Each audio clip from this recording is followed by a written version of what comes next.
Welcome back to Colbert on Golf. I'm Kevin Keatsman. We've got Jim Colbert with us, and boy, there's some new trends in the world of sports with all these websites that are popping up with daily fantasy sports, year-long fantasy sports. These have all been deemed legal by the federal government here in the United States. You can go online, you can pay money, you can enter a daily, for example, a daily fantasy baseball contest. Pay $20, pay $100, whatever. Put your team together and essentially bet that your team will beat somebody else's team on that day. You still can't bet on the outcome of games in this country, but fantasy sports is changing everything, and now the PGA Tour is jumping in, along with sites like DraftKings.com, which offer golf pools each and every week of the season where people can win money by basically betting their fantasy team in golf. The PGA Tour is now sanctioning this, and they're doing it right there on their own website. It's called PGA Tour Fantasy Golf, driven by Avis. Jim, your thoughts on what's going on here? I think this is going to be good for golf. It will bring more people in. It certainly doesn't push anyone away. And I don't think there's any real risk here of the sport being compromised in any way. Fantasy golf is good for golf, isn't it? I would think so, Kevin. I would be in favor of it. If you don't follow golf that closely, you might not be aware, but you can bet on golf now. I mean, illegally, the websites and all the stuff that you're not supposed to be able to do. It's a huge market. There's a lot of betting going on in golf right now, and of course, they're not paying any taxes or this, that, and the other thing. The matchups now, they usually have matchups. They just pick a player against a player, and it's usually for the week. You can get daily matchups, but it's usually for the week. And then they also have, you can bet on who's going to win the tournament, and the odds get pretty high on that. So there's worldwide gambling on golf right now, and most of it's offshore. So with this fantasy thing, the only thing fantasy about it is his name. Right. I mean, it's just legalized gambling is what it is. I would think your audience would increase a lot. Yes. Once you can do that. The PGA Tour's got an interesting format here. They're going to allow you to pick 6 golfers and play 4 on a given day. And they're also going to use ShotLink technology where you get credit if you hit a green on a par 5 and going for it in 2. It's a very unique scoring system. So theirs is going to be different for real golf fans. And it will keep you watching some of the players that aren't necessarily on the leaderboard. And I think that would be good for the game as well. It seems to me that it's very well thought out. People can make money doing this. I've not been to the British Open, but as I understand it, when you go play the British Open, you can walk across the street from most of the golf courses there, and there's a sports book right there. You can bet on anybody you want. I'm not sure I understand why I can bet on dice. I can bet on cards. I can bet on video poker. I can bet on horses. I can bet on ping pong balls coming out of a hopper. But nobody will allow me to legally bet on a sporting event in this country. I don't get it. No, it's crazy. If there's been any problems with the gambling in sports in recent years, it's been more at the college level where you've got some underprivileged players that actually can affect the game, and some of the gamblers get their hands on them. Once now you get to the pro ranks, man, it costs a fortune to get somebody to try to affect the game, I would think. All the people that can affect the game are making so much money. I don't know how you could pay them and bet enough, get enough down to make it worthwhile. So when they weren't making any money, the athletes themselves were probably more vulnerable to temptation.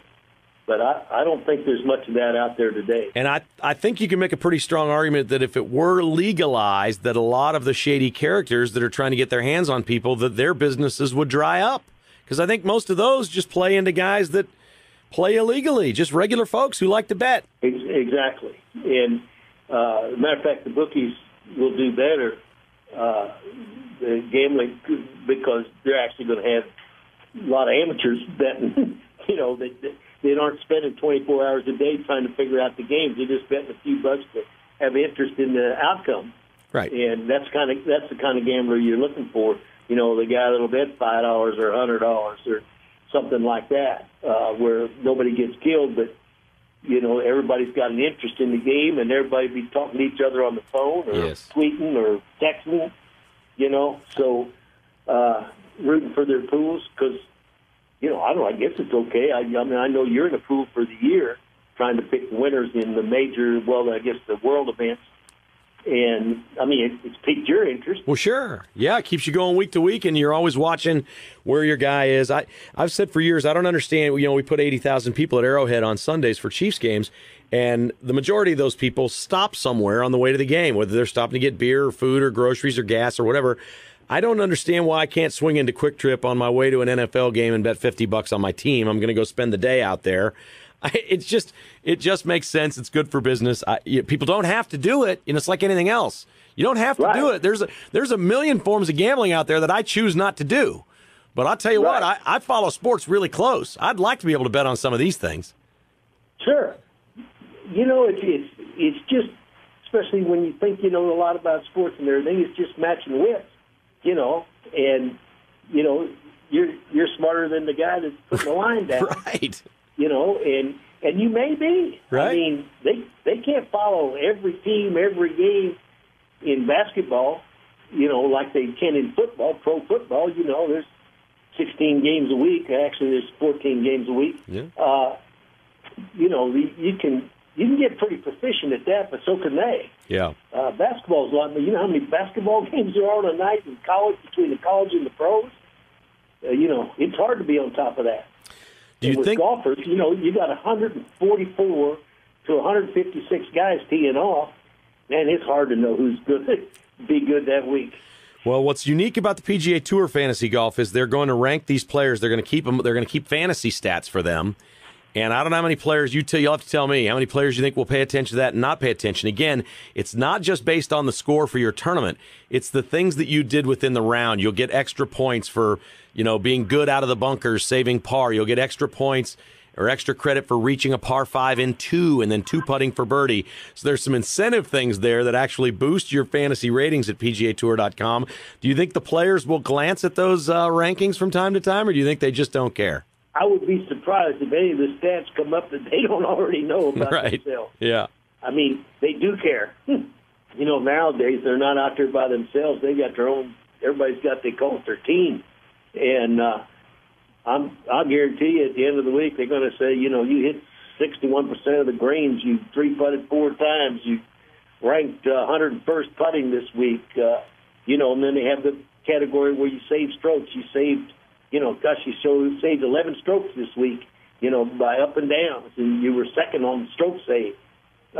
Putting, if you're doing that, you're going to be in the top 10, 15 putting if you're doing well on stroke saves. So, there's a lot of stats out there that can educate the people, but, there's, 44 tournaments. So it's just on the U.S. tour. So, it's still hard to figure out. There's horses for courses, they say, and there is some trends in that.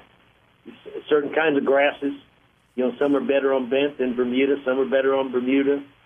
But I think it'll create a lot of interest. I really do.